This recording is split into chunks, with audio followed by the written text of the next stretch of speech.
माँ भांजा और काठ का पुतला।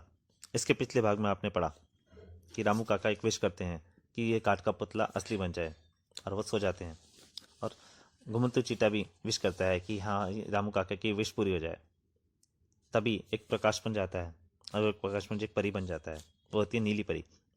नीली परी उस काठ के पुतले को असली का बना देती है, परंतु वो ये भी कहती है, तुम जब सच्चे ईमानदार बनोगे, बहादुर ईमानदार अपने को साबित करोगे, तभी तुम असली इंसान बन पाओगे।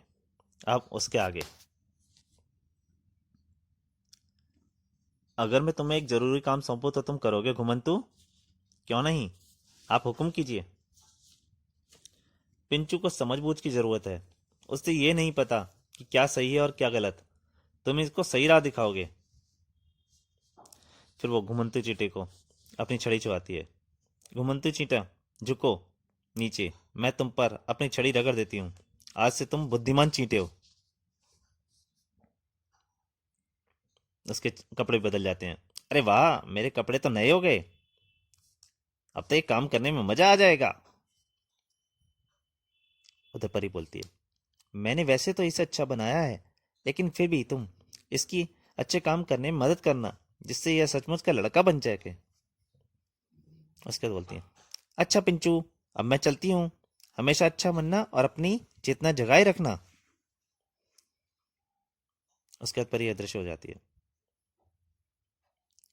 काट का पुतला बदला, अरे वह तो सचमुच चली गई।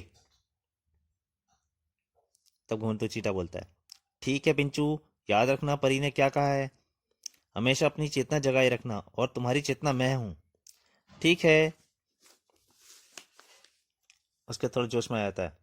अब मैं तुम्हें किसी मुसीबत में पड़ जाओ तो तुम्हें यह पता न लगे कि क्या ठीक है और क्या गलत। तुम सीटी बजा देना। ऐसे कहते कहते वो लड़क जाता है। अरे तुम नीचे गिर रहे हो, मुझे पता है, बचाओ।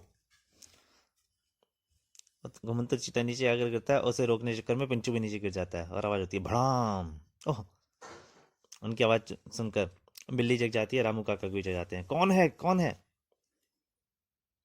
बाबा, ये मैं हूं। अरे तुम तो पिंचू हो, तुम भला फर्श पर कैसे आ गए? मैं गिर पड़ा था।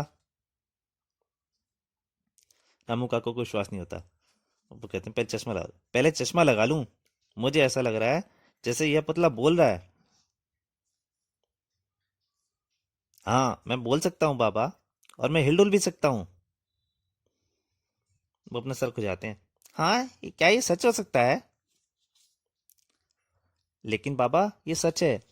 आसमान से नीली परी उतरी, और उसने मुझे तुम्हारी इच्छा अनुसार जिंदा कर दिया। मेरा एक साथी भी है। रामू काका खुश हो जाते हैं, उसे गोदी में उठा लेते हैं। मेरी इच्छा पूरी हो गई, अब तुम सचमुच के लड़के बन गए। लेकिन अभी वो पूरी तरह सचमुच का लड़का नहीं बना। मुझे अपने आप को साबित करना होगा। ठीक है, तुम अपने आप को इस योग्य साबित करो।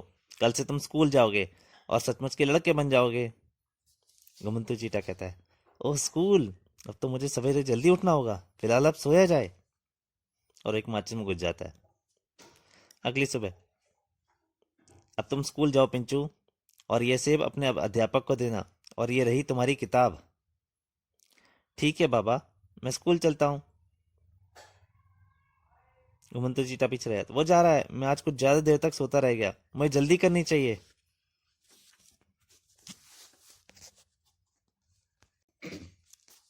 इधर रास्ते में दुल्ला मोड़ और वो बैठे होते हैं शैतान।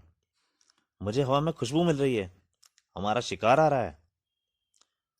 तूने ठीक कहा लक्कड़, वे देख, चलने वाली लकड़ी का पुतला। अगर हम इस चलने वाले पुतले को शंभोली के पास पहुंचा दें तो वो हमें अच्छा माल देगा।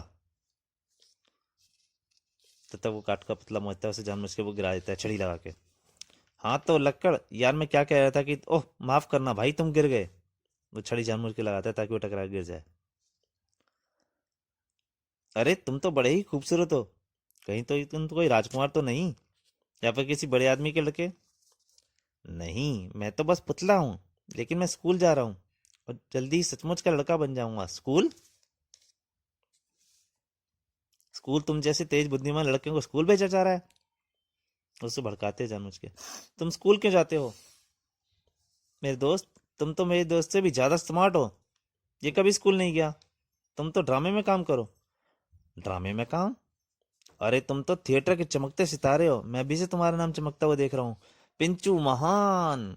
वो दोनों अपने साथों से लेके चल देते हैं बेवकूफ बना के। पीछे घुमंतु चीट आवाज लगाता है, अरे पिंचू रुको, मुझे तो साथ ले चलो, मैं तुम्हें सही राह दिखाऊंगा। फिर वो कहते हैं, अच्छा नमस्कार चींटे, मैं तो थिएटर ज्वाइन करने जा रहा हूँ। पिंचू बोल देता है, एक दिन तुम फिल्मों के बहुत बड़े सितारे बनोगे। उसे पिंचू की समझ में नहीं आती, सिर्फ उन्हीं की बात समझ में आती है। क्या वे सचमुच थिएटर में काम दिलाने जा रहे हैं? कहीं ये धोखा तो नहीं? मुझे इनका पीछा करना चाहिए। ओह, लगता है वे लोग सीधे संबोली के पास ले गए, जो पुतलों के खेल दिखाता है। ओ, मेरा शक ठीक निकला, वे लोग पिंचू को संबोले के हाथों बेच रहे हैं। जो चीटा सब देख रहा होता है, घुमंतु चीटा। आहा, आखिरकार आज मेरे हाथ सचमुच का जीता जाता पुतला लग ही गया। ये शहर तो छोटा है, मैं तुम्हें दुनिया की शहर कराऊंगा। चिंपू समझ नहीं गया तो कहते, लेकिन लेकिन मेरे बापू, मुझे उनको बताकर आना चाहिए, मुझे घर जाने दो, मैं उन्हें बताना चाहता हूँ। संबोली हंसने लग जाता है, हो तो तुम अपने बाप से मिलोगे? कौन है वो, आम का पेड़ या? हंसता रहता है, अब तुम इन पक्षियों के पिंजरे में बंद रहोगे प्यारे, और हम विश्व भर की सैर को चलेंगे। उसे पिंजरे में डाल देता है। और यहाँ से भागने में मुझे देर नहीं करनी चाहिए, उस बदमाश शियार ने जरूर किसी को बता दिया होगा। उसको डाल के चल देता है। और घुमंतु चीटा देख लेता है, ओह पिंचू फंस गया, उसे मेरी सहायता की आवश्यकता है। तो दोस्तों, क्या संबोली अब उसे अपने साथ ले जाएगा, पिंचू को, या घुमंतु चीटा उसकी मदद कर पाएगा? अगर कर पाएगा तो कैसे? और कभी पिंचू क्या अपने फिर रामू काका से मिल पाएगा? ये सब के लिए इसके आगे कहानी जरूर पढ़िए। तब तक के लिए नमस्कार।